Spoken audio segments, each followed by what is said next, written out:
This episode of the Mad Rush podcast. One of the things that I hear now is students think that they want the private bedrooms, the little two-person suites, right, where they're sort of away from everyone because it's a little bit more reminiscent of home, where they could just go up to their bedroom and just sort of detach from everything. But they really are wanting and needing the opposite, and they need that open community and just people to pop by their doors. And so I think it's a great idea. And so simple. Welcome to the Mad Rush podcast. I'm Trisha Addicks, the original sorority rush consultant. While the stories I have to share are nothing short of astonishing, this podcast goes beyond the wild client tales and sorority life. I'll be engaging with fascinating guests from both within and outside the Greek world, uncovering the surprising connections that bind us all together. Join me for a journey that's as entertaining as it is enlightening. Welcome to Mad Rush.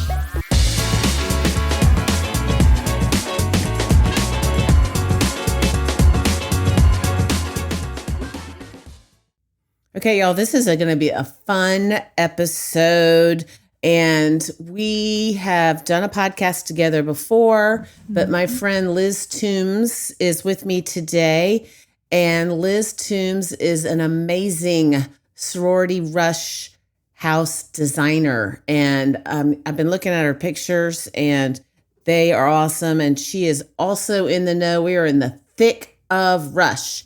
So yay for you guys get to have both of us today.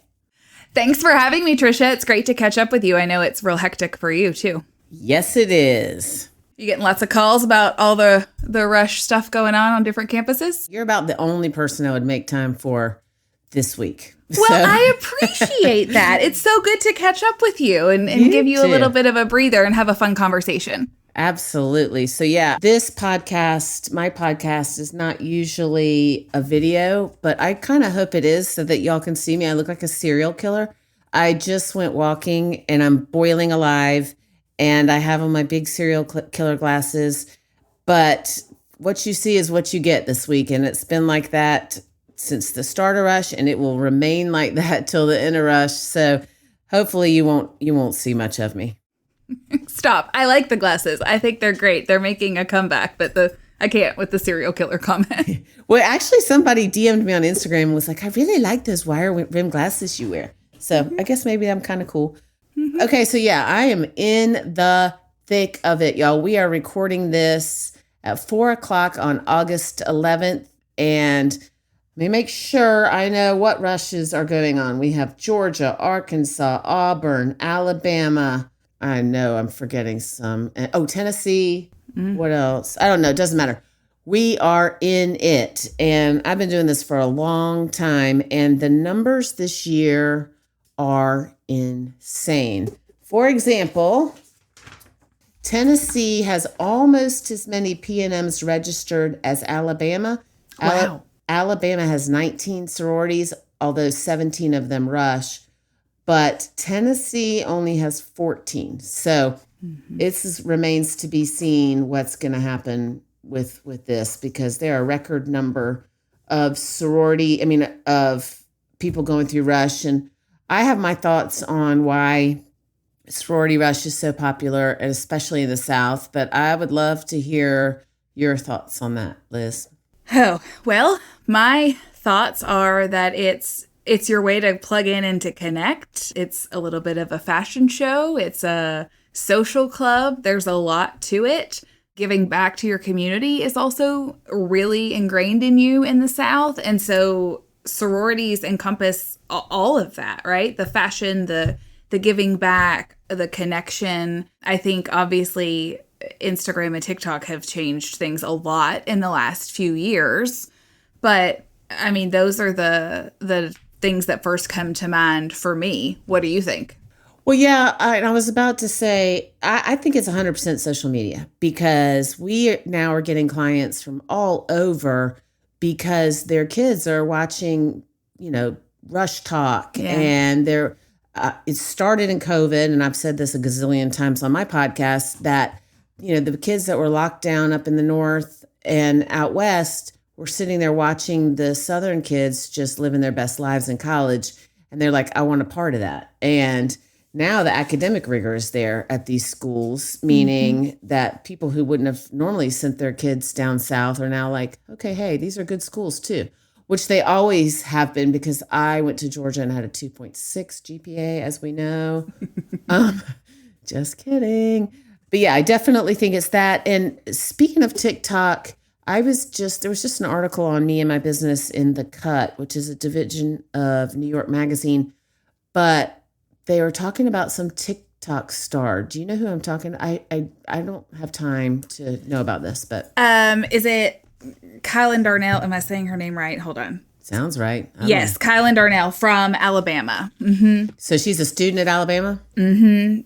Yep. And I believe her sister is currently going through Rush down there. I can't believe it. I have not been on TikTok a lot this Rush season. I don't know what's happening to me, if I just needed a break from it mentally. But yeah, my adult 40-year-old friends were just sending me her most recent post on TikTok just a little bit before we got on this. So what was her most recent post? She's decided to step back and take a few days away from recruitment. She doesn't really say much about it other than she's documented her whole sorority experience on her social media, and she didn't know at first that was maybe no and shouldn't do it, but the world really took notice and started paying attention and following her, and she's created quite a following from it, and now she just said she was taking a couple mental health days and pulling back. Well, I'm glad, again, I don't know who she is, but I'm glad that she's taking care of herself, because, and I tell my clients, if your goal is to be in a sorority, and I'm not saying this is impossible to do if you are an influencer on TikTok, but it makes it a lot harder. I mean, sorority girls they're not looking for influencers. They're looking for friends. Mm-hmm. And so if you're listening out there and you are going to go through Rush, well, one, get my damn book next May, but two, stay off TikTok. It can only set you back. Again, not everybody who does a TikTok is not going to find their forever Greek home, but I do think it adds an unnecessary roadblock for sure. Yeah, I agree with you. I am not going to go through Rush next semester or next year, but am I allowed to buy the damn book anyway? Oh yeah, you're buying more than one copy. That's required of my friends, and if my friends are listening, which some of them do and some of them don't, because I can tell, and it's okay, but that's the requirement. They're buying the damn book too. So yeah, absolutely, it's a requirement as my friend. So start saving your money, people. Okay, so let's talk a little bit about these houses and what you're seeing inside the houses as far as rush prep, that kind of stuff, if anything. Mm-hmm. Well, it's different in all the regions of the country. So in the Southeast, it tends to be the more opulent, the more elegant, fully done houses because they have the freestanding houses. And so it varies from campus to campus, though, whether they keep their furnishings and artwork in the space for certain rounds of recruitment. Some campuses now have them clear it out. And depending on where you go, it could be for different reasons. Sometimes they're having you clear it out to help, quote, level the playing field. And so that you're not paying attention to the house, you're paying attention to the women that you're talking to. And so that you're not getting distracted by all the trappings there. Others are doing it for literal logistics and space, that you cannot have a fully set up living room and get all the P&Ms in there that you need because it's standing room only, or they bring in folding chairs. So I think that's really interesting. That is interesting. And so, and I need to clarify this in my book, some sororities still do house tours, correct? Yes. And I'm not enough in the know to remember what campuses do and what campuses don't, or how they do it. Yeah, but, and it changes every freaking year. But that's a thing that I do talk about in my book. I was like, oh shit, now they're making them take out everything. They might not be doing tours. But as far as I know, the ones that I am aware of, they still do.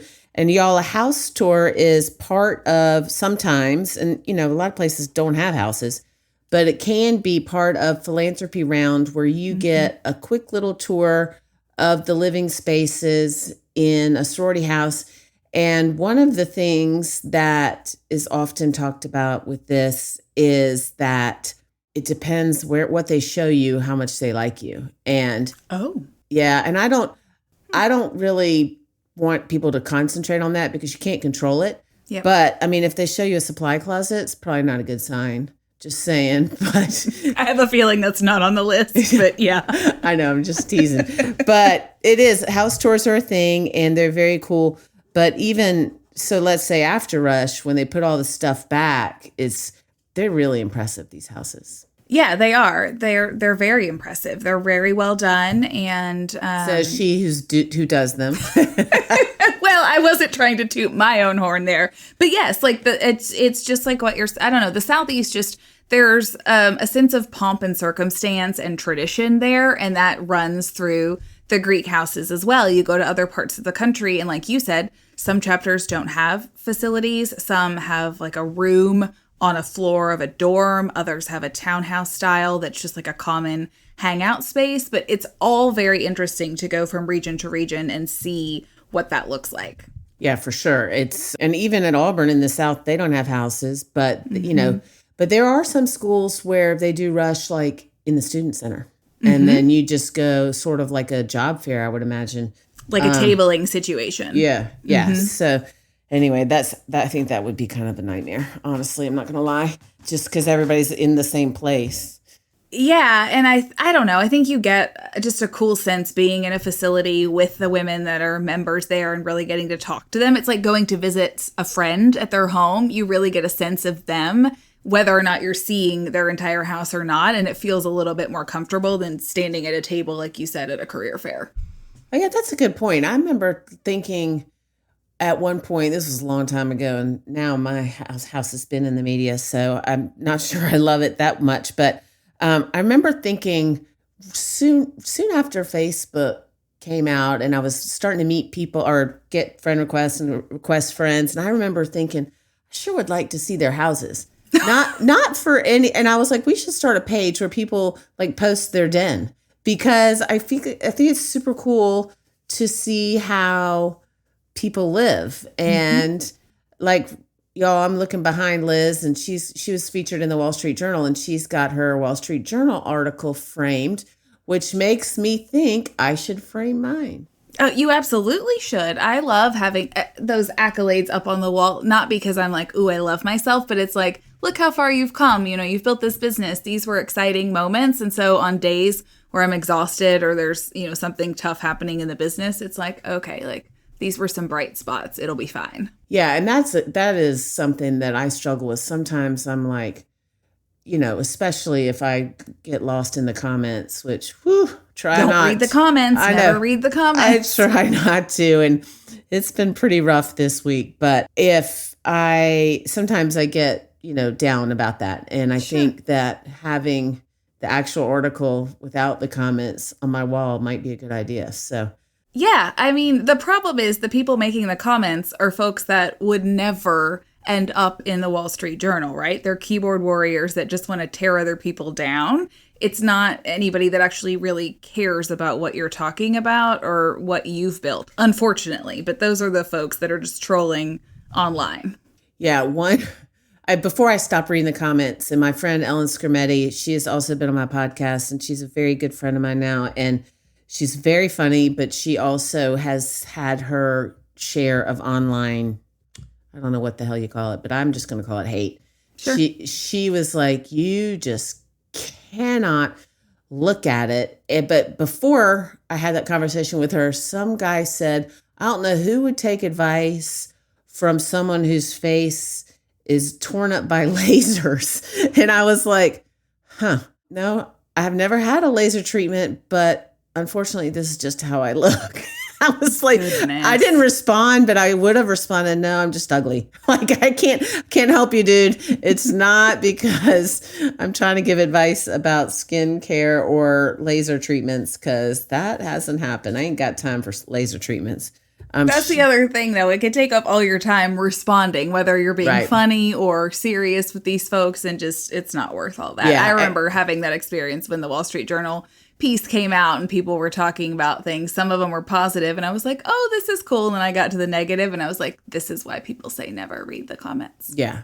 But it does make me, when I'm feeling, which everybody does, and especially me in this time of year when, y'all, parents, y'all need to chill the F out.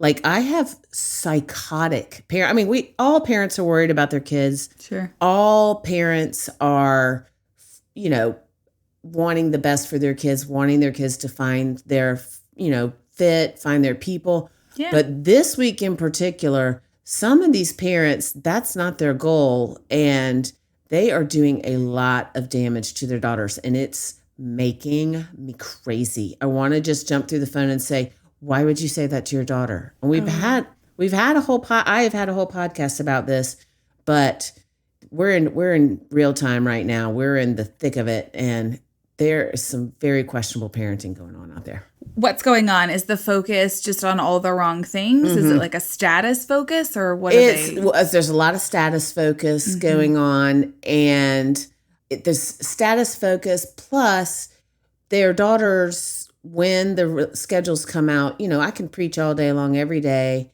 that it's not personal, it's nothing they did. And especially after a first round that's video. I mean, how could it be? But they're like, what was wrong with her resume? What did she do?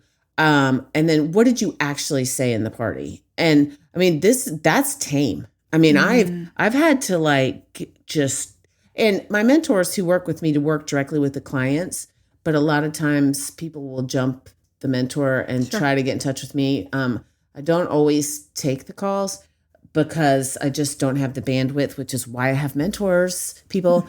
But it is shocking to me. And then there will be a lot of backtracking because these people have put in the work. They're going to find their place. They are, these girls are this is important to them. And yeah, there's going to be some backtracking, but they're going to find their people. And then the parents, they come back to earth and they're like, what did I say? What did I do? And I have the texts. You got the receipts. Yeah, I got the receipts. Someone reached out to me earlier today, and she was cut out of Rush at Auburn. She was not a client.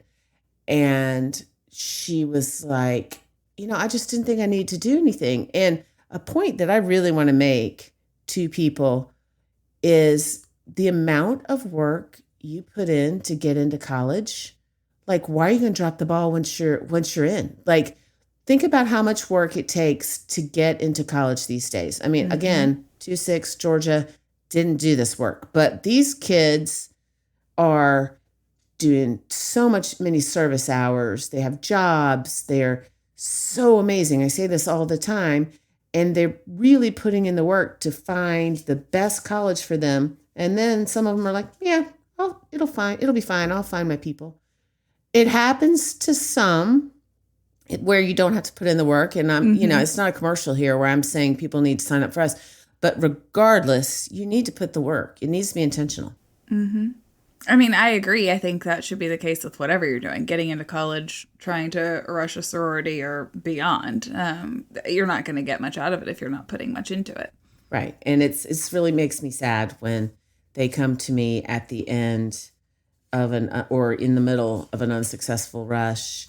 And again, nothing in life is guaranteed, but if you do the work and you put in the prep and it's intentional, your odds of success go up exponentially. Yeah, I mean, I would agree. And then also where you land, you really feel like, okay, this is where I should have landed because I did everything I could and did my best and put forth the effort. Right. I don't know. I hate that the dark side of the recruitment is the getting caught up in the minutia and the really superficial things when we both know there's so much positive that comes from the deeper things if you just run the course, right? Just let it all play out and see where it goes. Yeah, I had I had a girl call me today, and she had a full schedule back at her school, which is rare if you're listening, especially with these numbers that are going through Rush. And I spoke to her because the mentor was otherwise occupied with somebody else. And I said, okay, let's talk. Why am I calling you? What's going on? And she said, I was dropped by X sorority. And I was like, okay, so what's the problem? And she said, well, I heard that's a good sorority. And I was like, okay, honey, it sounds condescending when I'm saying honey, but I was just like, okay, we got to take a step back. Like, and by the end of the conversation, she understood. But another great point is everybody gets to one, and your journeys look different. And if you're getting bogged down because you got dropped by one sorority and you still have a full schedule, even if you don't have a full schedule, you're in for a long week for sure. So, but yeah, I could tell you stories all day, but it's kind of real time, so I won't get into it. But it's a lot, and people do sort of lose their minds. And I know if you're listening out there and you're just been through it, I understand where you're coming from, or you're going through it. I understand where you're coming through it, but it cannot be said enough that you do not want to put this on your daughters. Like my friend Mel said, if you drink, lock yourself in a closet with a bottle of wine and go dark.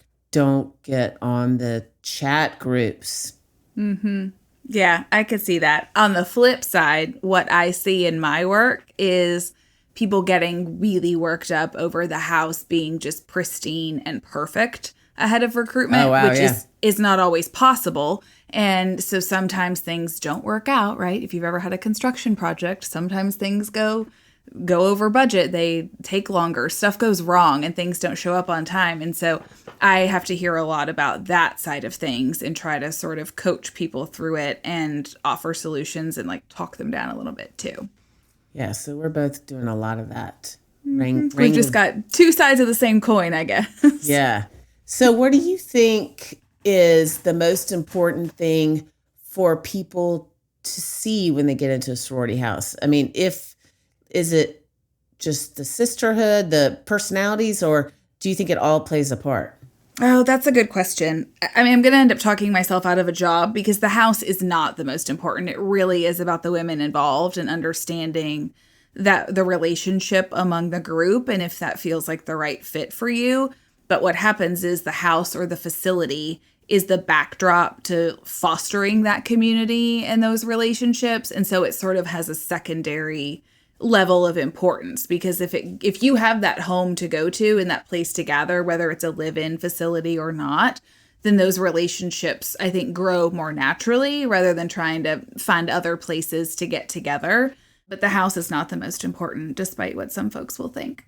Yeah, and these houses are amazing. But yeah, it's true. It's like I've been watching the Dallas Cowboy Cheerleaders season 2 because I'm obsessed. And the girls that were in the Omni together, it was a hotel, but they were all like crammed into a few rooms, but they really bonded. These were all rookies, I think. Yeah, they were all rookies maybe. Oh yeah, they must have been because they didn't live there. But yeah, so I thought that was super cool, and it was very sorority-esque. Yeah, so that reminds me of like going away to camp. I never did sleepaway camp, but it's the same kind of vibe of you get that camaraderie by that shared experience, even if it's a little bit like, oh, we have to walk to this crummy bathroom in the woods or share this one hotel bathroom. There's a lot of bonding that happens in that way. Yeah, that's a very good point. Camp is very much like that. And I also see a lot of correlation between camp girls and sorority girls. Do you? Oh, yeah. There's such a great connection, and there's such a history with them that they're very comfortable. They assimilate very quickly into their sorority houses, which brings me to a point that is, I think, a really good point. And I don't know that I've ever addressed it, which is crazy because I repeat myself all the time. One of the things that I hope, if your daughter is in a sorority, or if you are in a sorority, get in a sorority this year, if you're a new member, it is not instant add water, you have friends. It takes effort, again, just with the preparing and the intentional work. You need to go to the house, enjoy those common areas if you have a house. If not, you need to show up for committee signups. You need to sign up for what you can time-wise. And you really need to make an effort because, I do hear of people who will pledge a sorority and they have all these great bid-day pictures. And then they're like, wait, where are my friends? Like I thought, but it's not. And then people are starting to, make separate groups. And it's not because it's always girl drama. It's because they're showing up and they're putting in the work. And that's an important point to make if you're listening. You still got to make the effort after rush. Yeah, absolutely. You do have to make the effort. You have to invite people out. Have you read the book Let Them by Mel Robbins? I have not, but I've heard a lot about it. I listened to it recently on Audible, and she has a whole section where she talks about her daughter going to college and her trying to tell the daughter, you need to go sit with people you don't know. You need to ask people's names, invite them to do stuff. And then Mel talks about her relocating to a different town and having to follow her own advice. And it's very much like what you're saying. Like, we just expect everyone to come to us, but we actually have to put in some effort and try as well and kind of meet people halfway at least. Absolutely. That makes me think of Mary Spencer Veazey was a guest on my podcast. She was hilarious, but she is an author of a book called Cul-de-sac Crossroads, and it's for navigating change and in your early 20s. And she talks about how when she moved to Nashville, she didn't know anybody. This was after college. Mm-hmm. And she made it a point to and I could be getting the facts wrong, but it's still the general advice. She made a point for, I guess it was 6 weeks or maybe it was 6 months. I don't know. She would go out of her comfort zone once a week and invite someone to lunch or, go and talk to the barista at her favorite coffee place or whatever it takes, because people want to be talked to. So I think that's great advice. And it's also so important for when you get to college, whether you're in a sorority or not, keep your damn door open. Yep. I think everyone who listens to me knows that I like to send those little rubber door stops to people. Do you do that? That's a good idea for your business. You should.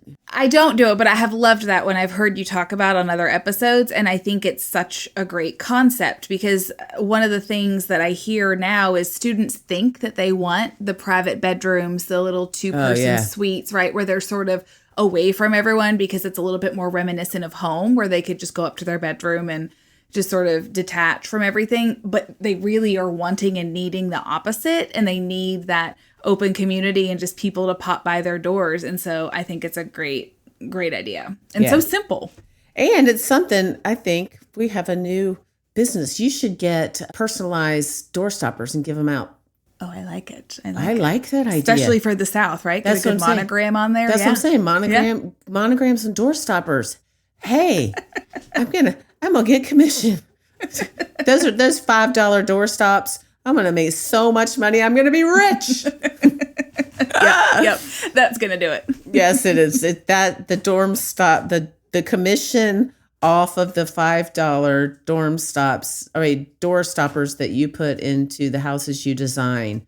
That's gonna be it. That's my PJ right there, my private jet. That's what I'm working for, people. That's why I'm charging all the money. I'm just kidding. I'm writing my book so this advice can be available to everyone, just so you know. Okay, so for my podcast, at the end of every podcast, which you have done before, but I'm going to make you do it again. I'll put you on the spot. And y'all, Liz and I we both are so busy right now. We did not.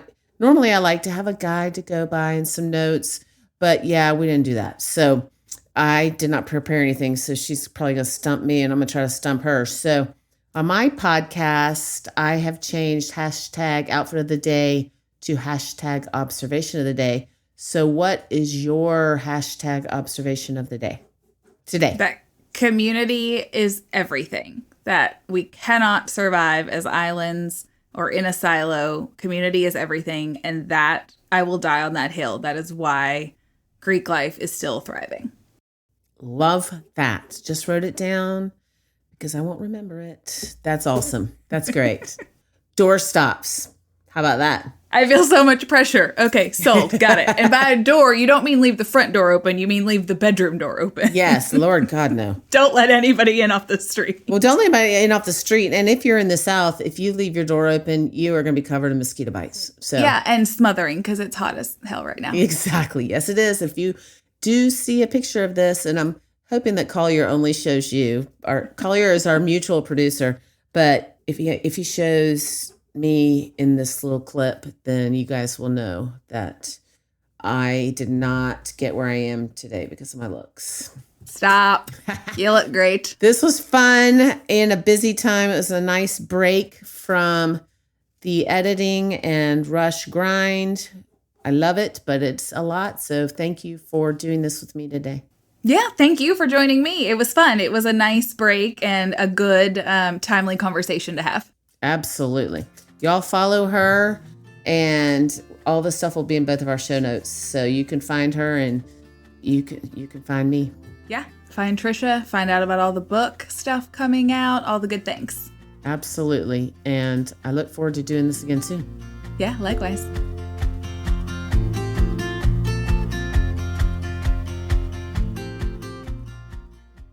Okay, so because I surround myself with rock stars and because I'm leaning into rush prep for these July episodes, I'm not going to do Time Out with Trisha because that is rush prep. So anyway, the whole episode was rush prep. So thank you for listening. In the meantime, check out my Instagram at Rush with Confidence for more tips. We're leaning into the preparing because it's almost go time. See you next week.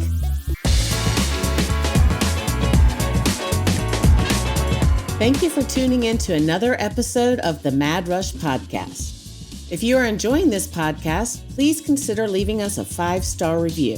For additional Rush tips, updates, and more, please follow me on Instagram at Rush with Confidence. If you would like to reach out to us or for more information, please email info@madrushpod.com. This podcast is produced by Collier Landry and Don't Touch My Radio.